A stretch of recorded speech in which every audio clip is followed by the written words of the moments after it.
6,005, but now we are selling that now is 7,005. This we say 2,900, but now it's almost 3,300. So the increment is much. Mr. Obinna, who is into screeding materials, also lamented about the difficulties of making sales on a daily basis due to the country's economy. He listed some of the materials and their prices used in screeding and POP. 3,800 before, 3,800 before, now it's 4,500.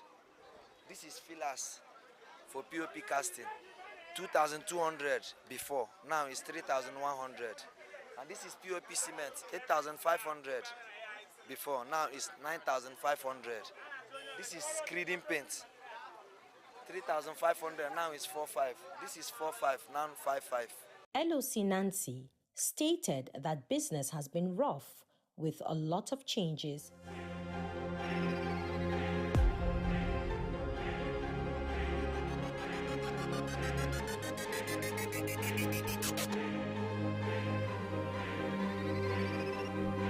Housing TV Africa, your first in housing news.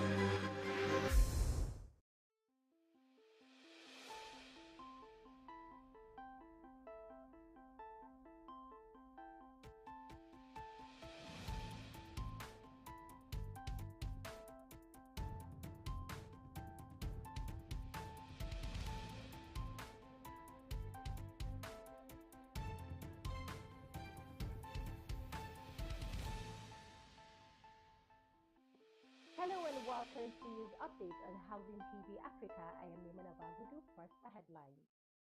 Housing Minister decries FHA, FMB and poor performance. FCTA demolishes settlement, hands land over to NAF. Nigerians' real estate under scrutiny as Professor Nubi calls for action. Now the news in full. The Minister of Housing and Urban Development, Architect Ahmed Musa Dangiwa, has expressed dissatisfaction with the performance of the Federal Housing Authority and Federal Mortgage Bank of Nigeria. He stated this recently in Abuja during the recent inauguration of 4 reform task teams to develop a roadmap for the construction of over 50,000 houses annually across the country. He conveyed disappointment that the underperformance of the country's housing development finance agencies, emphasizing their suboptimal achievements. Over 200 structures in the Nwalige community along Airport Road in Abuja has faced demolition to recover land belonging to the Nigerian Air Force. The FCT Department of Development Control carried out the demolition over the weekend, stating that it was necessary to clear space for the expansion of the presidential fleet area. The Director of Development Control, Mukhtar Galadima, informed journalists that the Chief of Air Staff had approached the FCT administration in October 2023 regarding the intention to remove squatters from the specified land. The rest of the story after the break.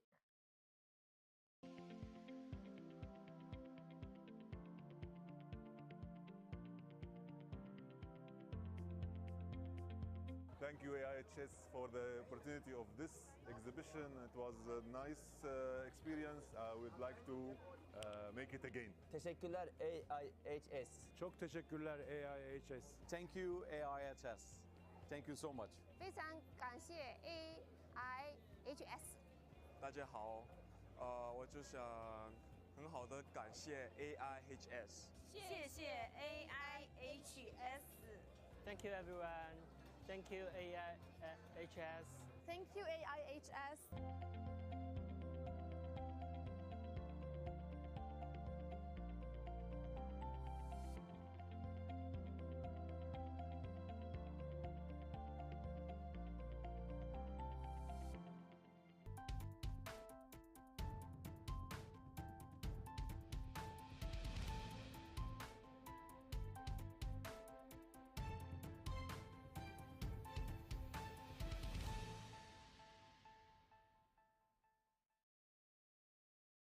Welcome back.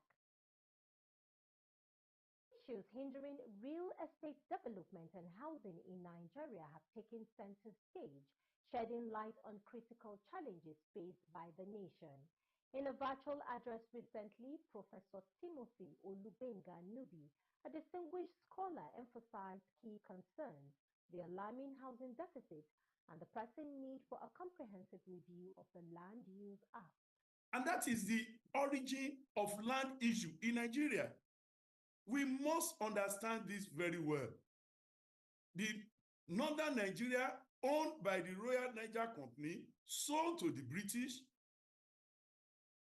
The British, so that's why we have the northern Nigeria, upon independence, the governors of the northern Nigeria were holding the land in trust, because the land in northern Nigeria, right from the time of Royal Niger Company, never belonged to the citizen, to individual. Speaking on its profound impact on the real estate sector, Professor Nubi states that addressing the housing deficit in Nigeria was paramount. We must be able to get to a point whereby we establish the nexus between land and the prosperity and the wealth of the nation all over the world. Real estate, especially residential real estate, they constitute 48 to 50% of the world wealth. Other wealth lies in bond, in gold, in other assets. So until we eventually settle down and resolve the land issue, we are not going anywhere. Additionally, he underscored the pivotal role of the Land Use Act in shaping policies related to land acquisition and management, stressing its significance in the development of the real estate sector. About 50 billion naira worth properties may have been lost and turned to rubble following the explosion in Ibadan, Oyo State, last Tuesday. The tragic incident resulted in the loss of 5 lives, injuries to 77 individuals, and left thousands homeless. Conservative estimates from estate valuers and cost consultants show that residents may have lost properties so much through the explosion, with about 230 houses claimed to have been affected by the explosion. Valuers note that at 150 million naira per building, a conservative estimate of 34.5 billion naira would have been arrived at, while other critical infrastructure and vehicles would account for the balance. For more updates in the housing sector, do subscribe to our YouTube channel, Housing TV Africa. Don't forget to also follow us on all of our social media platforms. I am Emina Bagudu. Thanks for watching.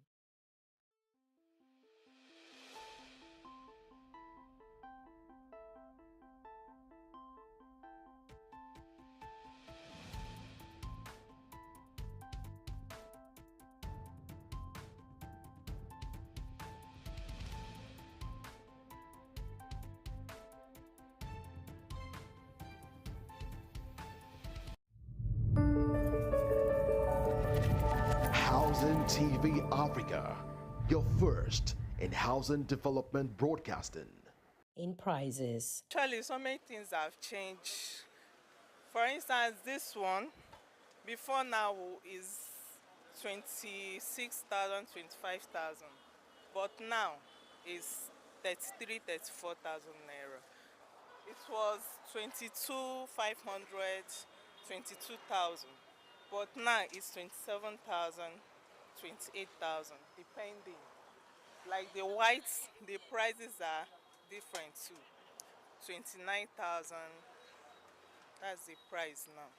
Other building material sellers who are into made-in-Nigerian goods lamented that logistic cost has had a significant impact on the cost of building materials. The price of diesel, that's the problem we are. Like, if we bought from company, like company, once you buy from company, they will charge the transportation, like you saw this big motor, they will collect 170 before, but now they collect 900,000, 1 million.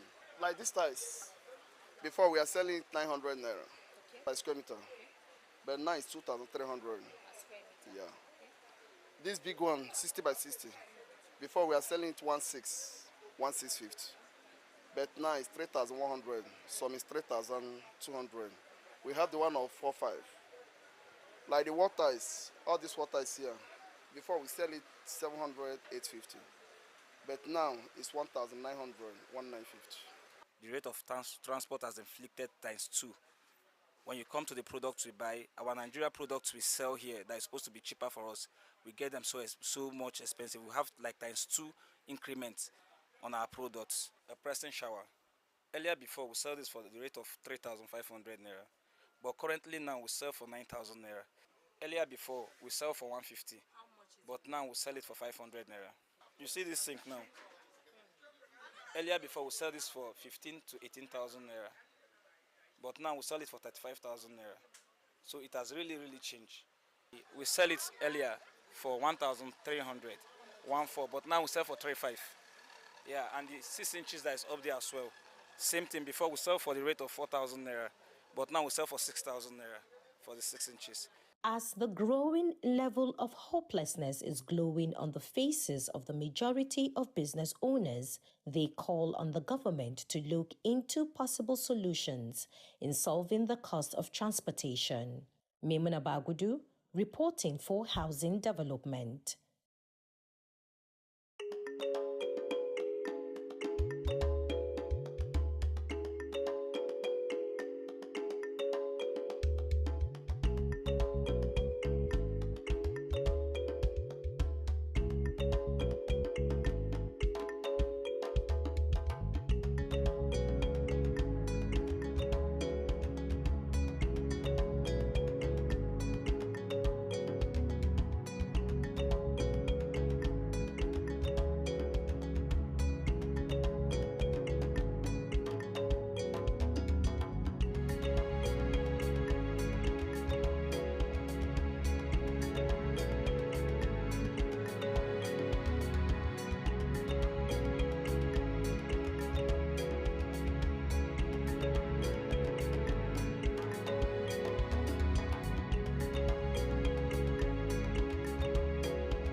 on to trending housing news.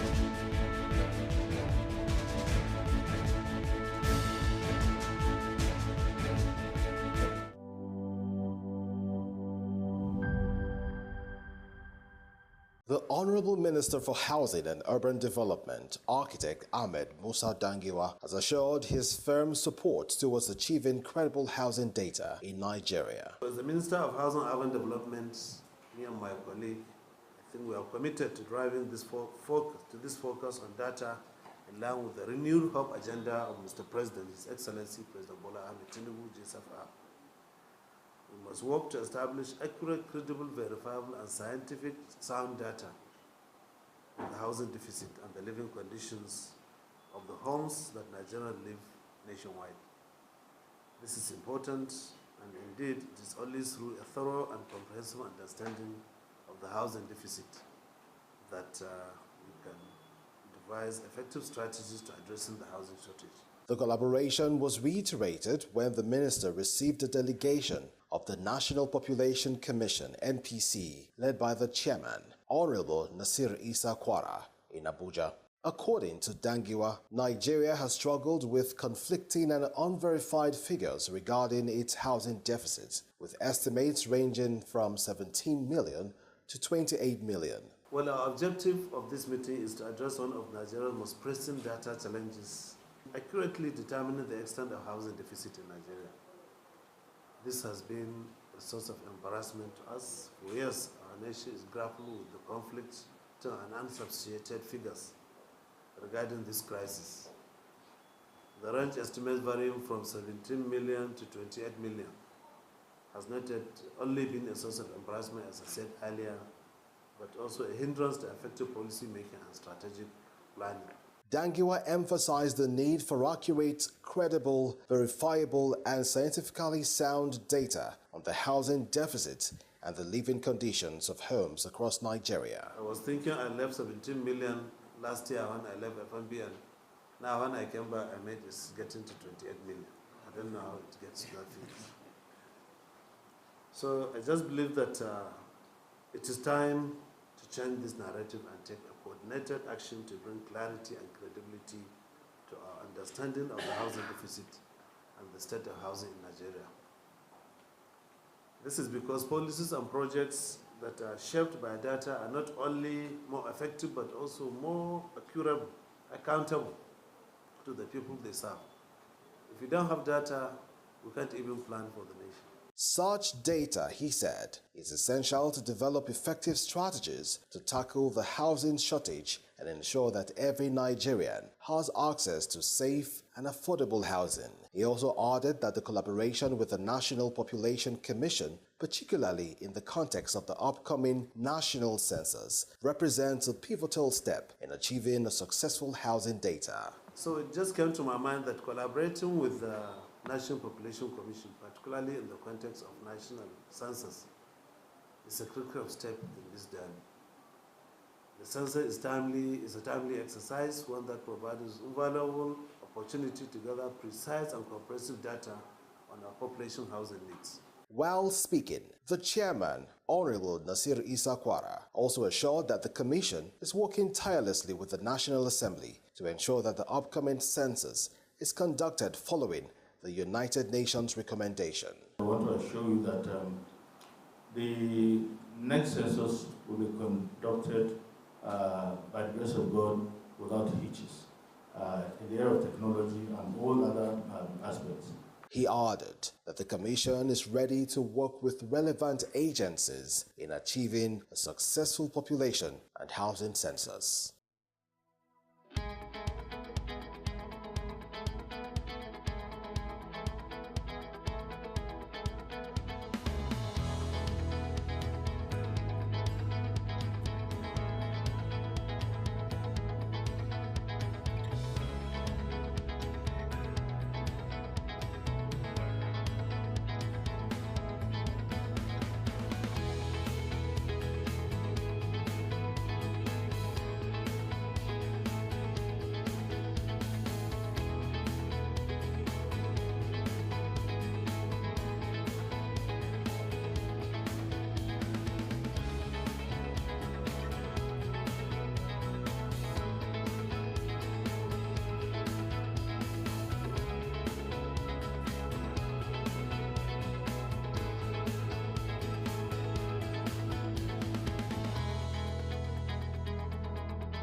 Housing stakeholders around the globe have recognized the importance of applying data or the analysis of data to maximize operational efficiencies, grow revenue, and also provide housing solution as required.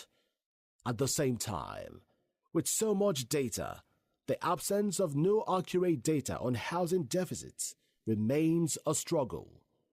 How then can we make housing available and affordable, especially to the middle and low-income earners?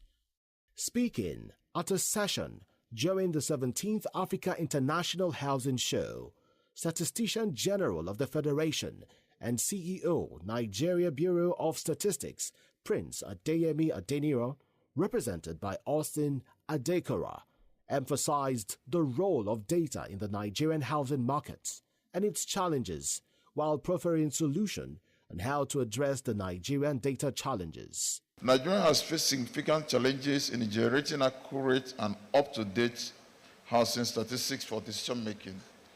The country's housing sector is characterized by a large informal sector with weak institutional framework and limited data collection and analysis capacity. Challenges of housing data production in Nigeria. Producing real estate data in Nigeria, like many other developing countries, can be particularly challenging due to a combination of economic, sociocultural, institutional, and technological factors.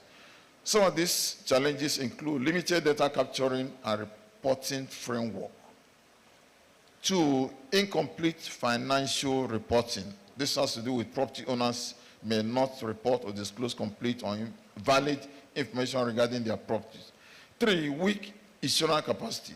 As noted earlier, there are several federal institutions with responsibility for housing sector interventions, with each varying degree of personnel, financial, and technological resources. He also reinstated the Bureau's commitment towards robust data infrastructure and support to the housing sector. So restate the Bureau's commitment towards a robust data infrastructure that supports housing sector policymaking and business decision by leveraging its knowledge base, as well as partnership with the National Statistical System. We have adopted this approach to address other sectoral statistics and believe strongly that this approach is an effective way of achieving results. How the National Statistics Office can support provision of up-to-date housing sector statistics. Collaboration and partnership has been an important strategy at NBS, ensuring that the ultimate goal of delivering timely and reliable data, sector data is achieved.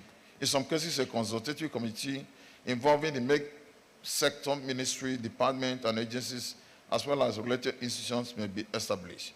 The consultative committee is responsible for providing technical guidance and support to the National Bureau of Statistics regarding sectoral matters such as sector surveys, or serve as an additional layer of quality assurance or data governance. Dr. Michael Mba, Assistant Director, Economic Policy Research, Statistics, CBN, also added that housing is a major driver of economic activities that requires data to drive its activities. Data plays a key role in everything when it comes to the economy. And so housing is a critical component of the economy. It's a major driver of economic activities. And so data definitely will be very important to drive that sector, just like every other sector. And so, but it becomes so more important because housing is a critical element in human living. Actually, in the hierarchy of needs, is among the tops, shelter. So getting data on how many houses we need, who need them, where do they need them, is quite critical. And that's MD and CEO Shelter Afrique, Thiemo Habib Khan, says access to reliable data provides government with the right information to implement policies in the housing sector. For any investor that comes into a country, they need to know the lay of the ground to understand basically what kind of opportunities and the constraints in the markets and how they can really achieve the investment goals. So for that, you need to have access to reliable data and data that you can really use in your assessment of the country, of the project, and be able to be confident that your investment will be profitable. Beyond that, I think data is also important for policy making, for government to know exactly what is the situation of the housing sector and what they should do to address the challenges and the issues. So to have the proper diagnostic of the sector, you really need to have access to reliable data for that. Executive Director and founder of the Center for Affordable Housing Finance in Africa, CAHF, Kessia Rost, describes housing as an expensive product that requires the right amount of data to manage. Housing is a very, very expensive product, and it takes a long time. And so in order to be able to plan to manage the delivery process, you need data to be able to understand what the risks are and plan for those.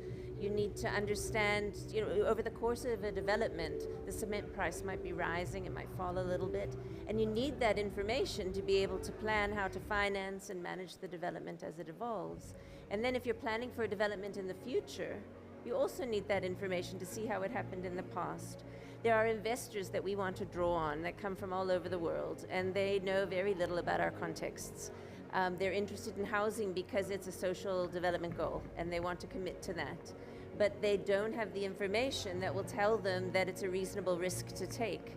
And even if their emphasis is on affordable housing, they can't afford to lose their investment. And without the data, they can't know if that's a possibility.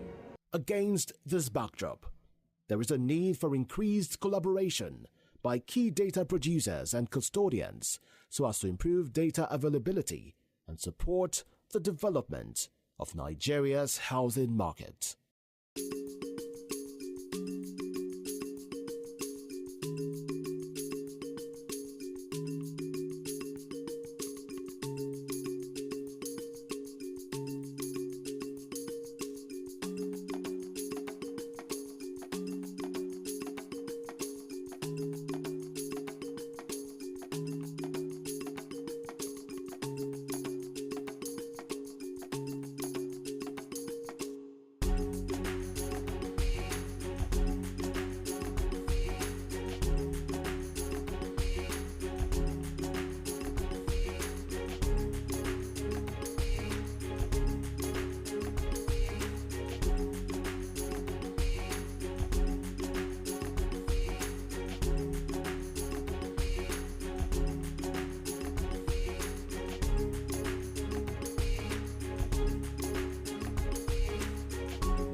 But I felt it was important to be here this morning because this is such an important program to do with the issue of housing.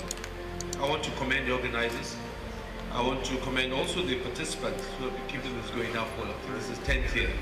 My starting point in this intervention is to acknowledge the tenacity, the vision, and the commitment of FESADEB Communications Limited, the organizers of this event.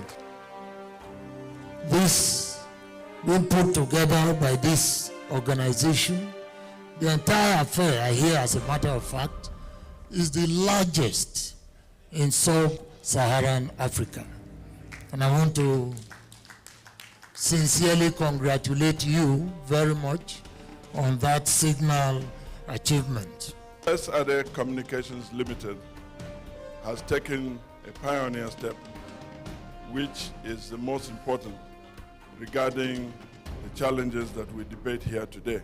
I believe my presence here with my colleagues is to let you know that the Senate and National Assembly, the member also of the House of Representatives, believe very strongly that we must make a difference in the housing sector.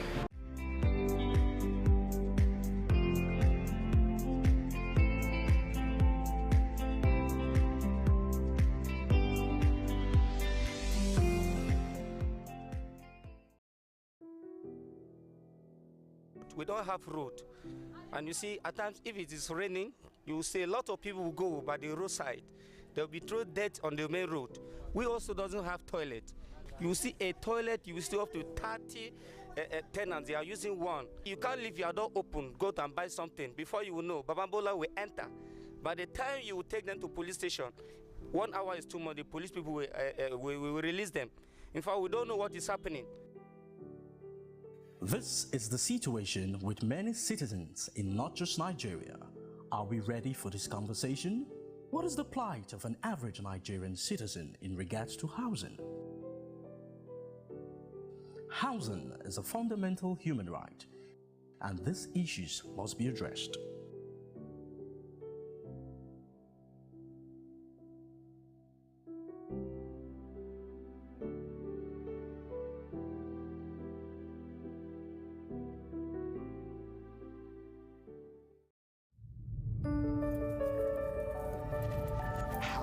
TV Africa, your first in housing development broadcasting. To the point that was made by the lady, the real estate broker, Jumoke.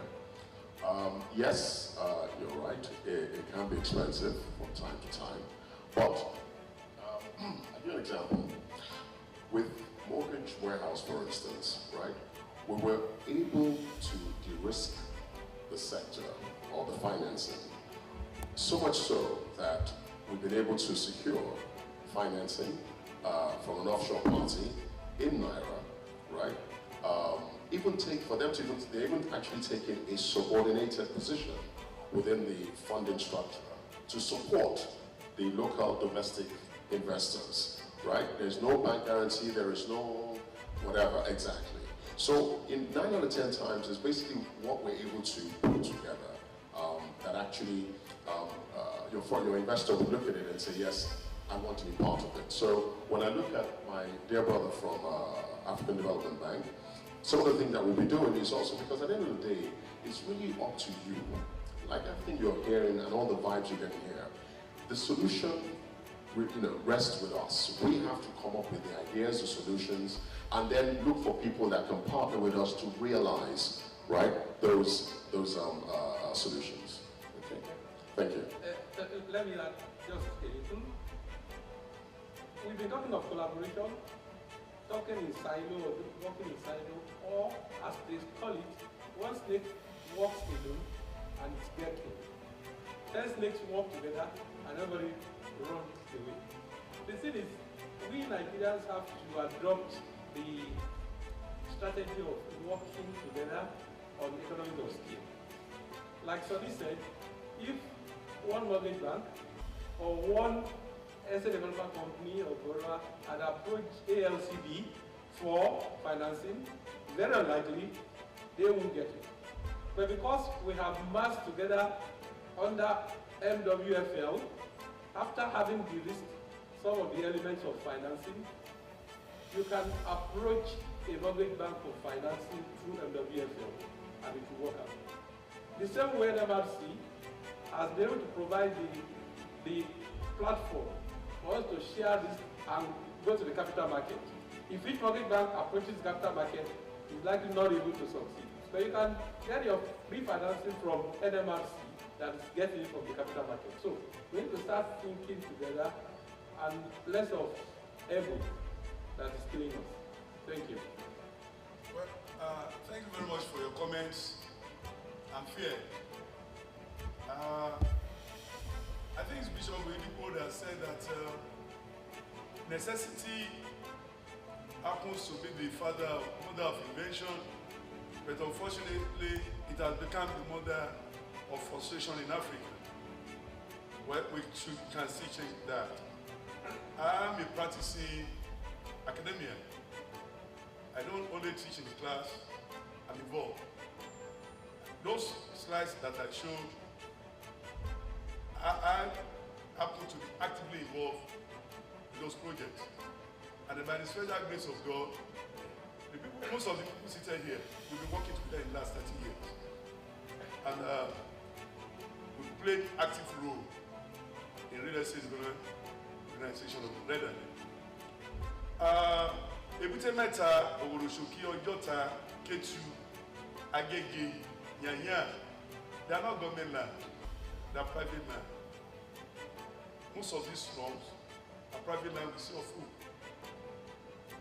So there are some that are government land, and someone has told us today that where there is government land, UN Habitat encourages us to formalize and legalize. That's why we have to work with government. But I'm telling you that the entire Ketu, the entire Jota, Agege, Nyanya, Sabo Ngida, Sabo in Kano, they are not government land. Where all these slums are, they are private developers. The entire Bariga, Shogun local government, personal conveyance, CFO, but people are helpless. They don't know funding. When you approach the bank, what the loan that are available are for new build, not for rebuild, not for renovation. So we can really, we can start somewhere. In Joburg, there's an organization called TOF. They give fund to people who are interested in developing properties.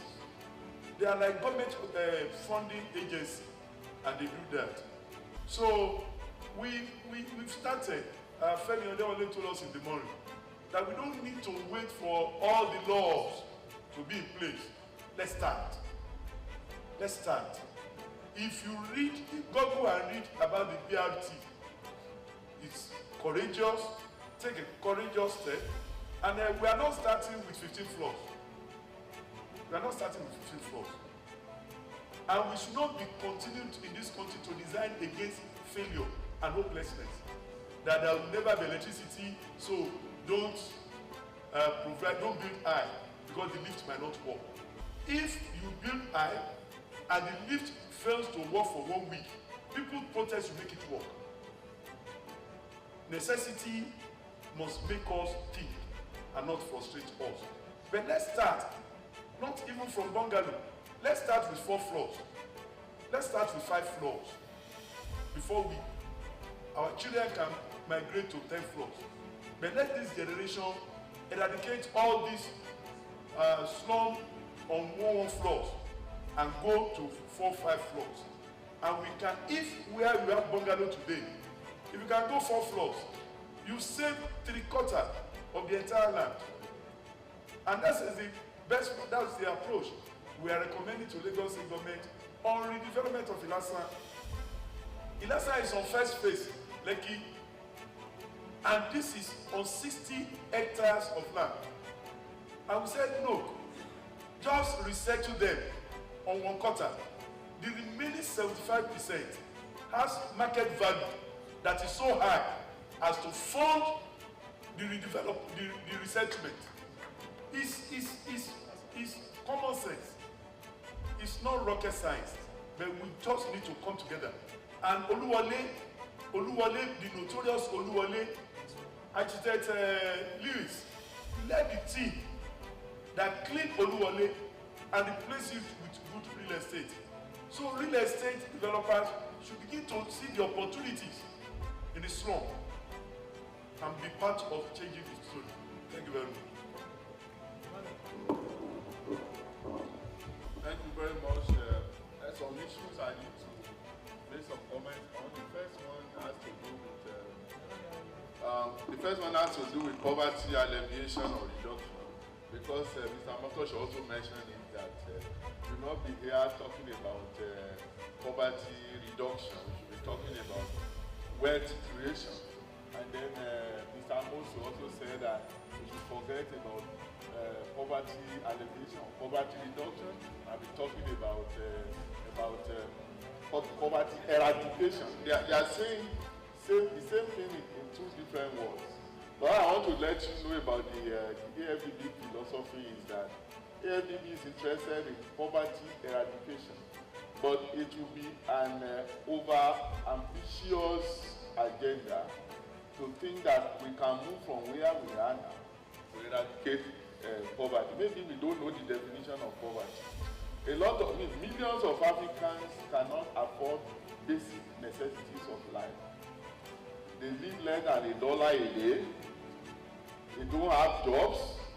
And when you are talking about wealth creation, it's only when you have job and you have eaten and you are not homeless, is then you can create wealth.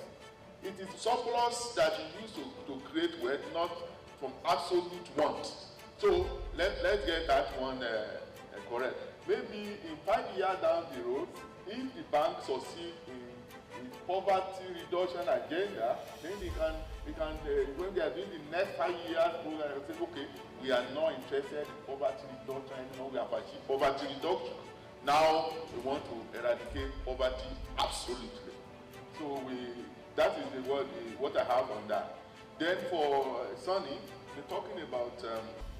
I mentioned the need to unlock local investment potentials.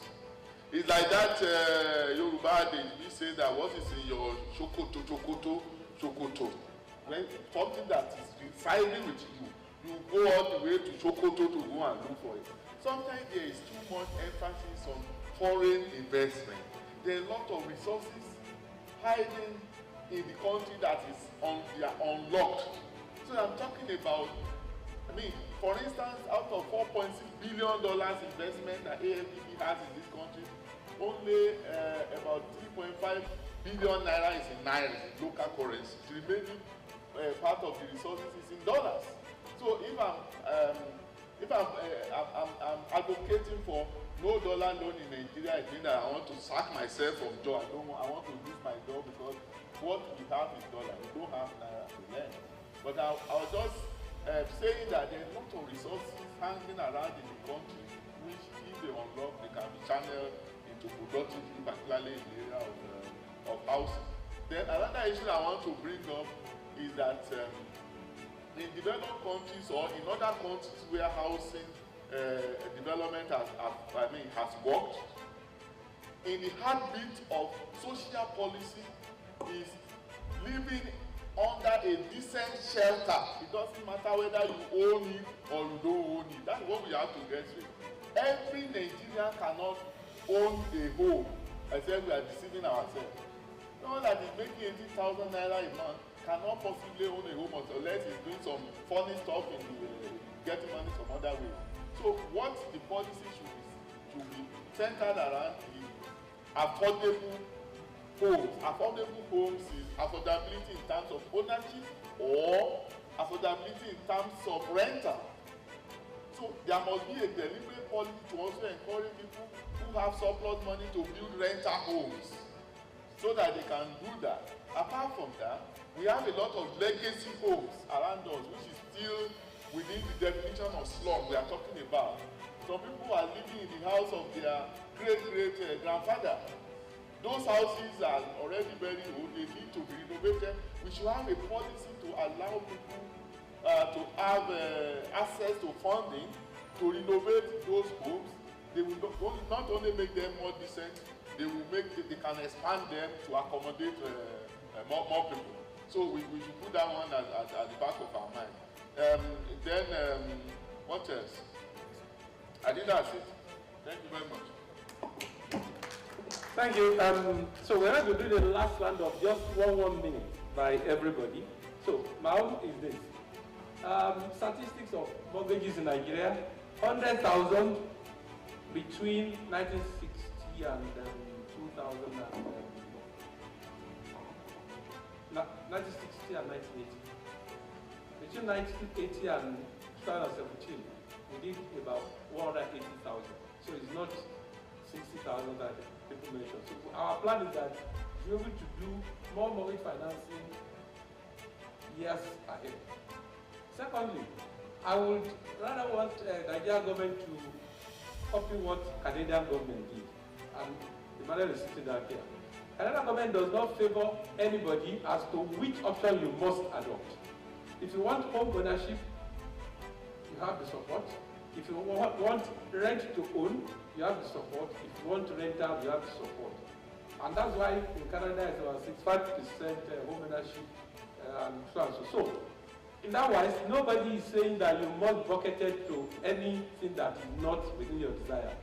With that, Nigerians will be free to pursue their desires. Thank you. So, 1 minute to everyone. Yeah, thank you so much. What I'd like to still emphasize is very simple.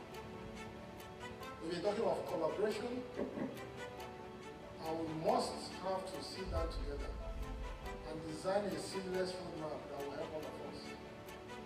What we've been trying to do is to isolate one element of the whole system and try to perfect it. And no matter how you achieve 100% of 10%, it will not translate to success in the whole. As it were, the fact still remains that government must play the role of enabling environment. And we have a crisis on our hands.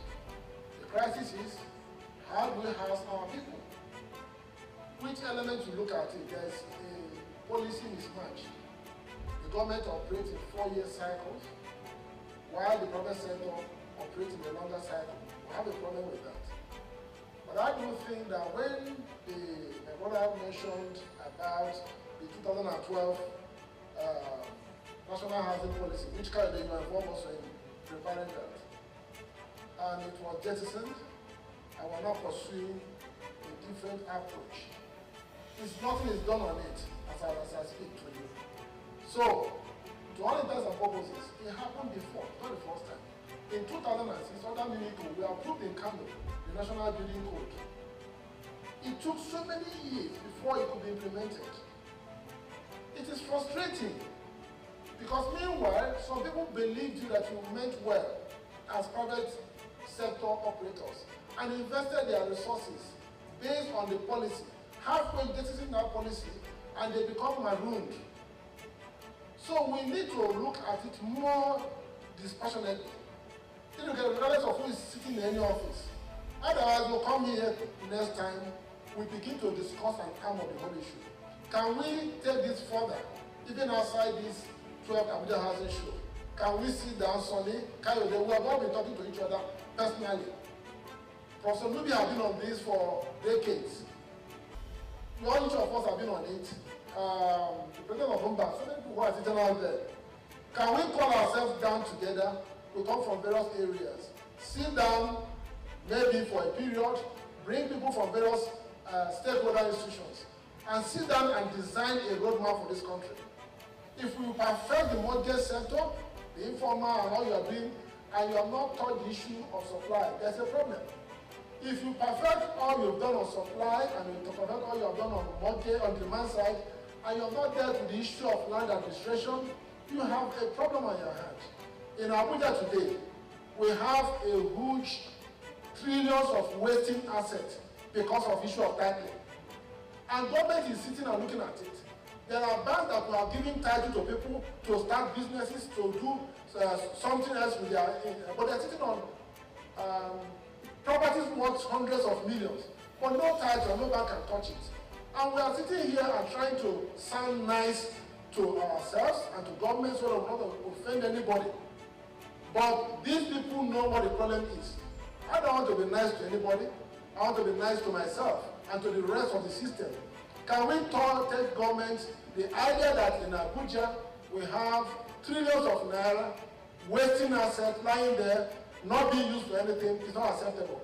Can we talk to government and let them know we need to improve our land administration because we have completed houses that mortgages cannot be created on them and people cannot access them, the banks cannot touch them. So we need to talk to ourselves, prepare a roadmap and talk to them so that we can get them benefit. Thank you. Let me make a correction. I'm not sure, I do not think that the current national housing policy has been jettisoned. It is still current. Whether it is being activated to the level that we want is a different model. But it is still the one that subsists till today. When we talk now, we can see how we make it work.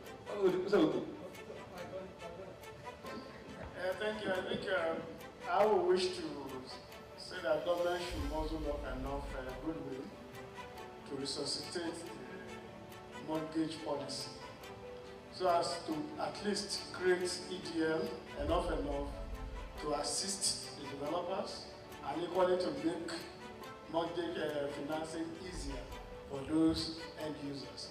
But if you don't do this, going by what we earn today, like I said, it will be very difficult. So but if government comes in to say, okay, I have this fund for this purpose, give this to developers as EDL loan, then you, the end users, this is what and what. And I think as of today, the largest amount the Federal Mortgage Bank can give is this 15 million. And this is something they have been operating for God knows how many decades. So they have not changed anything since in the 70s. This is no longer compliant. So they should look into it. Thank you. Please really talk. But before sorry, I want to believe that you are directly to FMBN, not the federal government, because the FMBN and also the EDL has no government funding at all. It's from the National Housing Fund, just created for EDL purposes. Thank you. Thank you, Kade. I actually want to take a conversational detour. I don't really like to talk about housing right now. I want to talk about the way this show is actually put together. You know, we come here and this is the second session. And, you know, with all respect to everybody that's here, I ask myself a very simple question. The people that are supposed to be implementing all the things we are talking about, whatever they're doing. So the truth of the matter, seriously, is that this is something, you know, you can't have a situation where, yeah, you know, you do the whole paparazzi, blah, blah, blah, blah, pictures, etc., and then everybody basically just disappears. And then effectively we're talking to ourselves again, right? And I'm directing this and you tell him, I'm saying this to Festus, all right? There has to, you either, now understand that people are busy. Either we sit down and we do this deliberation and you have a dinner or something where you invite them to, and then basically the salient points and what's important, all right, is actually communicated to them so people can actually take that down and do something with it. Rather than us coming here and, you know, we're basically more or less talking to ourselves, you know what I mean, government should, we should that, whatever. You know, we need to change that around so that the message is being heard. What Prof talked about, the man from Yoruba, for instance, I mean, it touched me. You know, if I was in power, for instance, that would ginger me to start thinking. Okay, there's no need, you know, that we continue this way. And this, like I said, this is my third or fourth participation here. And it's still always the same format. And I think that that needs to be changed, okay, so that we can actually begin to really get this message across to the people that are going to implement a lot of these. Housing TV Africa, your first in housing development broadcasting.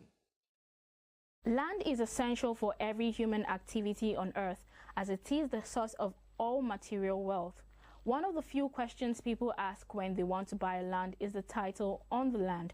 Some insist on buying a land with C of O even though they don't have money for it. A land in Nigeria will have one of the following titles: Global Acquisition, Excision, Gazette, C of O, Governor's Consent.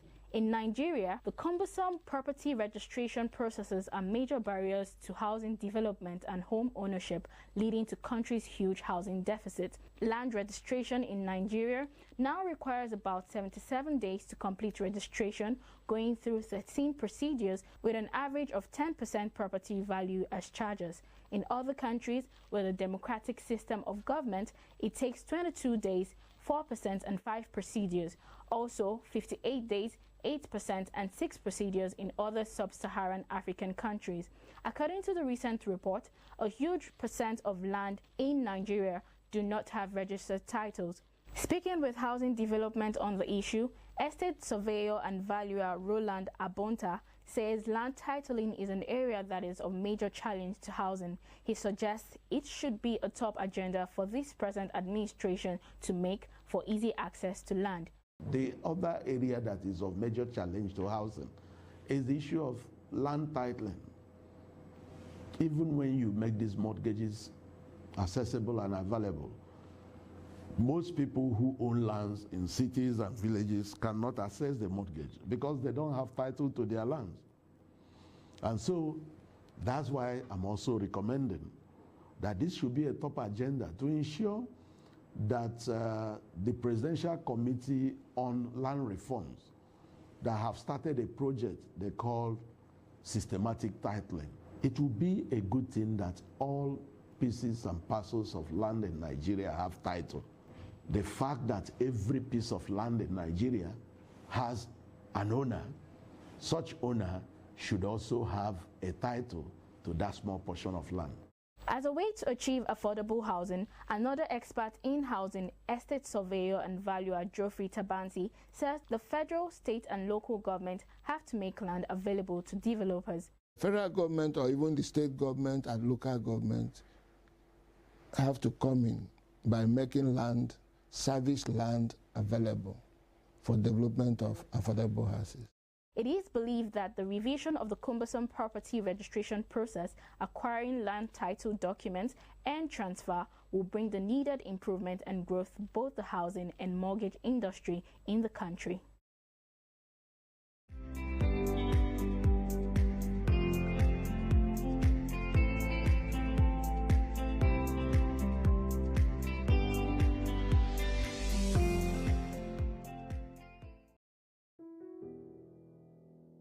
We don't have road, and you see at times if it is raining, you will see a lot of people will go by the roadside. They'll be thrown dirt on the main road. We also doesn't have toilet. You see a toilet, you still have to 30 tenants. They are using one. You can't leave your door open, go and buy something. Before you will know, Babambola will enter. By the time you will take them to police station, 1 hour is too much. The police people will release them. In fact, we don't know what is happening. This is the situation with many citizens in not just Nigeria. Are we ready for this conversation? What is the plight of an average Nigerian citizen in regards to housing? Housing is a fundamental human right, and these issues must be addressed.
name is Biola Akiola. My name is Miriam Lawa from Macro Homes Nigeria Limited. Hey people, this is Town Planner Bello Oluwayinka. My name is Akintoye Adeoye, the incoming president of Redan. Hello everyone, my name is Maiwa Okwedari. Keep watching Housing TV Africa.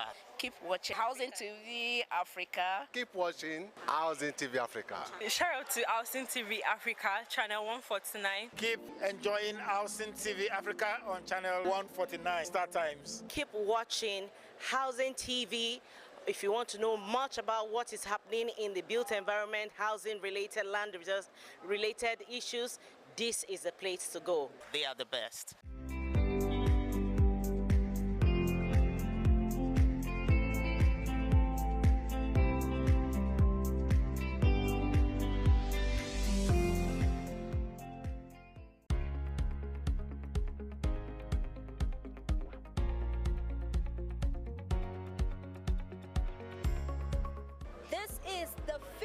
Edition of the Africa Housing Awards and Industry End of the Year Dinner happening live at the Abuja International Conference Center.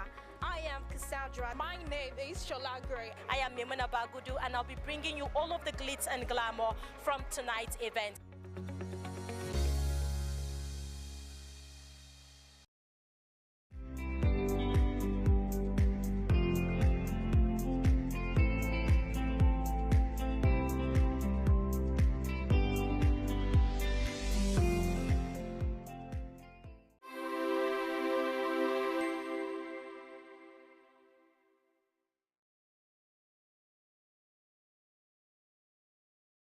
In Nigeria, like in many other developing nations of the world, housing problems are multi-dimensional. The problems of population explosion, continuous influx of people from rural to urban centers, and lack of basic infrastructure required for good standard of living have compounded housing problems over the years. Hi there, this is Housing Palava in my country. I am Joy Suwosu. We don't have road. And you see, at times, if it is raining, you will see a lot of people will go by the roadside. They'll be thrown dirt on the main road. We also doesn't have toilet. You will see a toilet, you will see up to 30 tenants. They are using one. You can't leave your door open, go and buy something. Before you will know, Babambola will enter. By the time you will take them to police station, 1 hour is too much. The police people will release them. In fact, we don't know what is happening. Your plight, your concerns, your issues related to housing, livelihood, and social development. This is why we have established Housing TV Africa. Keep a date with us on StarTimes and DSTV 247. Housing TV Africa, your first in housing news. Many Nigerians, especially those living in the cities, have one tale of woe or the other to tell about their ordeal in the hands of landlords. For some people, they have had terrible experiences in the hands of landlords whose power seems to be growing unchecked. And since shelter is one of the basic necessities of life, many are determined to acquire this essential need. On this program, we will keep you apprised on housing matters and plausible solutions. Who checks the power of the landlord? Do you know the tenancy laws in your state? Stakeholders are worried that despite government's claims of formulating policies to provide shelter for an appreciable percentage of its citizenry, there are no indicators to justify these claims. On this program, you will enjoy real-time housing problems you and I can learn from as we explore everyday tenant and landlord relationships, agent and tenancy agreements, just to mention a few. We'll take a short break. Please stay with us. Brigadier General Tunde Rest, retired, the president and founder of First World Communities, says there is need to come up with policies that will address the affordability issue, which is the biggest obstacle to large-scale delivery of affordable housing. We need to come up with policies that will address the affordability issue, because affordability is the biggest obstacle to large-scale delivery of affordable housing. Even where developers have capacity to deliver large number of houses, the fact that off-takers cannot afford them will not help them to progress to another phase. So if we can find a way to create policies or products or an environment that would bridge that affordability, then we will start to unlock other possibilities in the housing industry.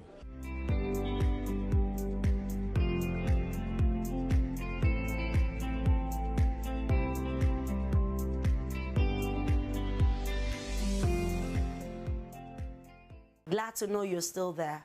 Our first palaver happened in Ibadan, the Oyo State capital. Bidemi Babatope narrated her ordeal in the hands of her 58-year-old landlord. She had earlier paid for 2 years' house rent, but after a year of occupancy, the landlord demanded that she paid more. Reason, because other landlords had increased their rent.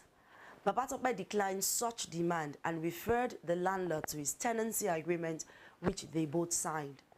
That was not enough to dissuade the Shylock landlord, as he refused to acknowledge his agreement. The consequence was that Babatope was given a 7-day quit notice to vacate the room. Sounds familiar?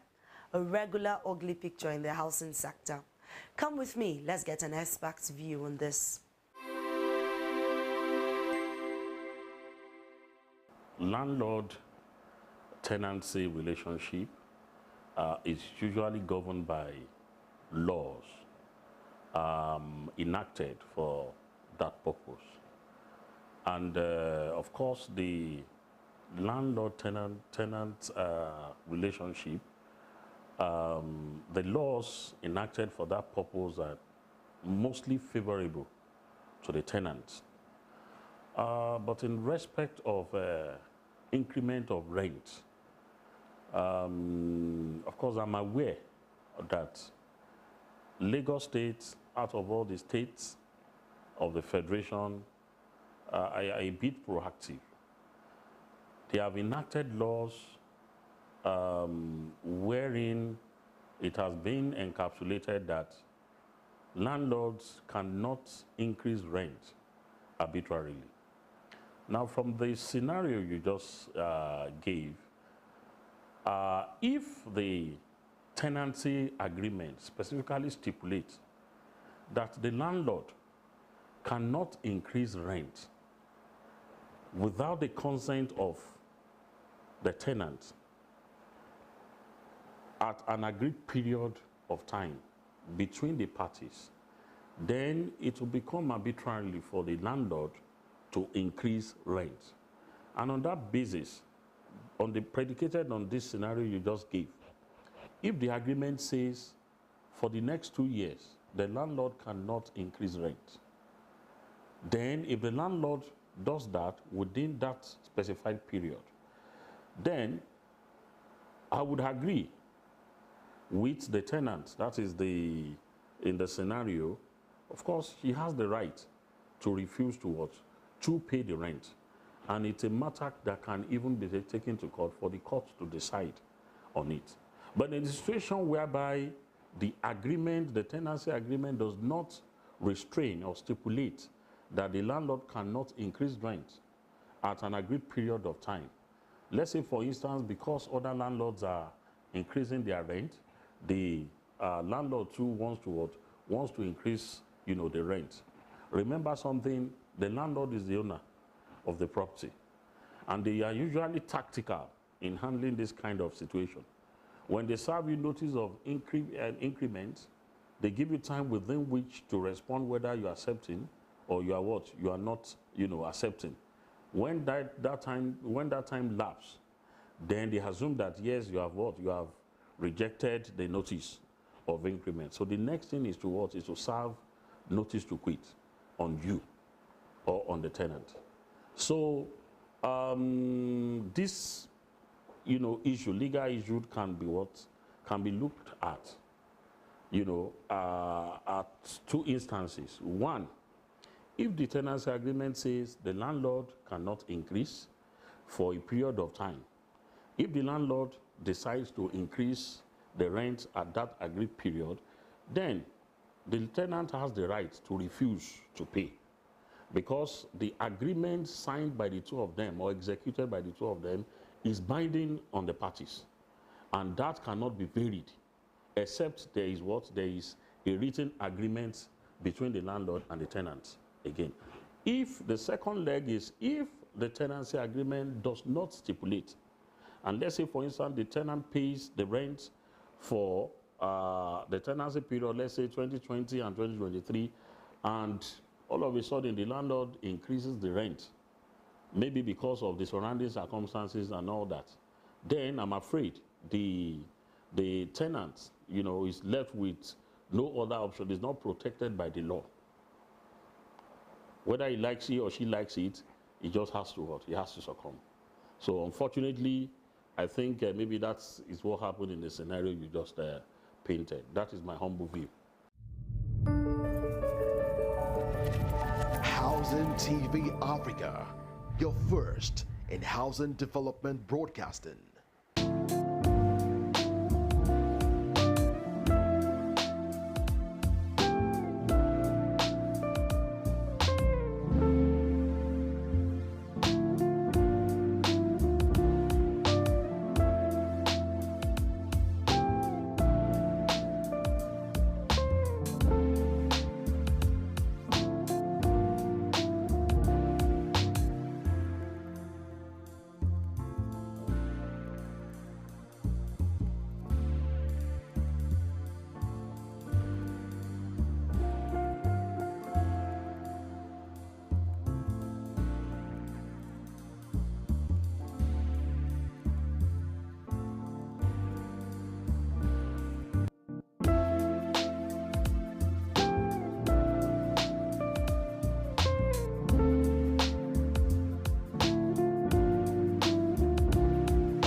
Housing TV Africa, your first in housing development broadcasting. Welcome back. So you know what to do just in case you are in such a dilemma. Moving on, the scorecard of any government in the country has often been assessed on its ability to provide housing for its populace. Shelter, indeed, is very important and obligatory in human living. Dear landlord, don't see yourself as a mini-god. Remember that you were also a tenant. The overall cases of landlord palaver over the years are alarming and mind-boggling. Though the government at various levels had come up with difficult landlord tenancy laws, they have only achieved very little in addressing the problem. The general case of landlords make the Nigerian housing situation look like a lawless one, as they do not care about what the law says concerning their actions and inactions.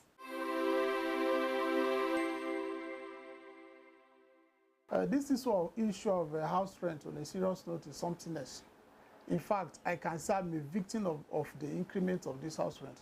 I've been in that house for, I think this is my 4th year in the house. The man decided to increase the house rent from 350 to 400. That is a 1-bedroom flat, without any tangible renovation in the house. That was sometime last year, April. So after they increased the house rent, I now paid, because my house rent always elapses on 30th of every October. So after the payment, in fact, I was able to finish the payment. That was on 2nd of December. Not even up to 3 days. He still came back again to increase the house rent. That is to say the house rent, he increased the house rent 2 times in a year. He now said that because of the increment and the cost of everything in the economy that he has decided to increase. In fact, even if you are increasing house rent, it shouldn't be 2 times in a year, which he has done. In fact, when he sent the letter to me, he didn't even send it was a WhatsApp message. I did not reply. The only thing I did was that I said, sir, this thing is very strange to me. Increasing house rent 2 times in a year. He now said that the new person that came to the house is paying 600,000. Imagine you are paying 550,000 for 1-bedroom flat in Karosite, and you are still paying for security bill 2,000 naira every month. You are paying for water charges 3,000. That is 5,000 every month. Now multiply the 5,000 every month times 12, then plus 550. So the thing is quite outrageous. Is it that one is even here in Abuja just to come and work for house rent and go back to your village? It's not done. I am begging on the regulatory agency to see how this thing can be done, because these people are taking advantage of this thing. What even baffles me most was that there was no any tangible innovation in the house for us to say maybe that could be the reason that he decided to increase the house rent. So according to him, that the lawyer will bring the letter to me for me to sign. And I told him I cannot sign. And even if you want me to sign, the first one you increase, bring it, I will sign. And now, before I will sign the second one, because of that one that the lawyer decided to go, I didn't even know the lawyer. So for me, I am not comfortable. In fact, I even wanted to take a legal action because I have not seen anywhere. You increase house rent 2 times in a year, from 350 to 400, from 400 to 550,000. And even the people that are living in the compound too. Imagine 2-bedroom flat, somebody is paying 750. And if you look at the wall of the building, on a serious note, it's just something else. At least if the regulatory agencies are there, they should be able to regulate this thing and tell them this is how this thing should be done. But I don't think there's any, and if I thought there is, they are not on their toes. So something needs to be done to see how the landlord should be fair to everybody. Yes, we are trying to have our own, but at this time they should not take advantage that we've not gotten our own yet to extort the masses. It's not proper. Nobody is finding this thing funny. Housing TV Africa, your first in housing development broadcasting. We don't have road, and you see at times if it is raining, you will see a lot of people will go by the roadside. They'll be thrown dirt on the main road. We also doesn't have toilet. You will see a toilet, you will still up to 30 tenants. They are using one. You can't leave your door open, go and buy something. Before you will know, Babambola will enter. By the time you will take them to police station, 1 hour is too much. The police people will release them. In fact, we don't know what is happening. Your plight, your concerns, your issues related to housing, livelihood, and social development. This is why we have established Housing TV Africa. Keep a date with us on StarTimes and DSTV 247. Housing TV Africa, your first in housing news. Housing TV Africa, your first in housing development broadcasting. Unfortunately, a lot of people, not just tenants, anything that has to do with agreement, that will require you to append your signature as a tenant or as a party. It is always advisable that you engage the service of legal practitioners so that they can scrutinize the terms and conditions of the agreement and, explain to you or advise you on the strength and weaknesses of those terms. So if there is an agreement that you want to sign, it's better for you to engage the service of a lawyer. A lawyer will look at it in total and try to advise you on your rights and liabilities under that particular contract. So as a tenant, if you want to enter into an agreement with your landlord, try as much as possible and emphasize, maybe by way of a counter proposal, that the landlord should include it in the, that is, if that clause is not included in the agreement, should include it in the agreement that for the next 2 years, the landlord should not increase the rents. Because if anything that is signed by them is binding on the parties. So once that clause is contained in that agreement, then it becomes binding on the landlord. The landlord cannot do anything that contravenes the provisions or the terms and conditions of the tenancy agreement. Housing TV Africa, your first in housing development broadcasting.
My name is Olabode Akindele.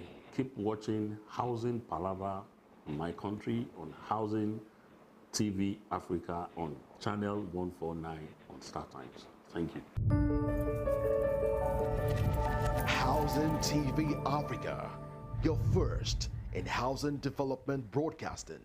I am delighted to welcome you all to the 17th edition of the Africa International Housing Show.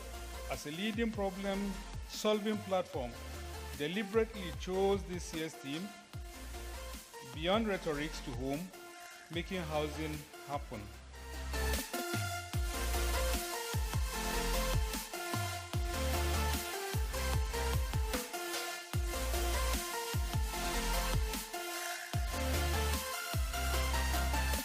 So to have held such a conference for 17 years, this really shows Mr. Festus' hard work, resilience and commitment to the housing sector. And it takes a deep commitment to the sector to be able to do this.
And that's it on Housing Palaver in my country. Thank you for your time. I'm Joyce Nwosu. Bye for now.